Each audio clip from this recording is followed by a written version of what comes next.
What is going on, everybody? Andy Waterman with Illinois South Tourism coming at you from Greenville, and we are at Rolling Lawns Farm with my friend here, Michael Turley, and we have some big news.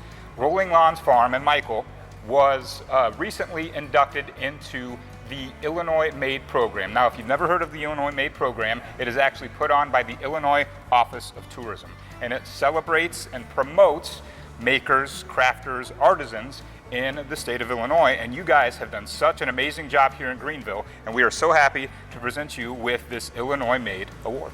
Thank you so much, Andy. You're very welcome. It's a real honor, and it's an elite group of makers in our state, and we're honored to be one of them now. Now, when you heard the news that you guys were in the Illinois Made program, kind of what were your first thoughts? First thoughts are, it's kind of surreal because it's such a grind to get things started and off the ground, and every day is a lot of work, and you're not sure whether you're succeeding or not. And so the recognition, it means more than, in terms of just the accomplishment to date, and it makes us want to work harder. It's pretty crazy to think about the industry, the entrepreneurialism that exists in our state, and to think that we made the list is it's pretty humbling. Where are you going to display that? We'll display that right here in the milk house for all to see, because we're really proud to be part of this program. All right. Well, congratulations again. Appreciate your time.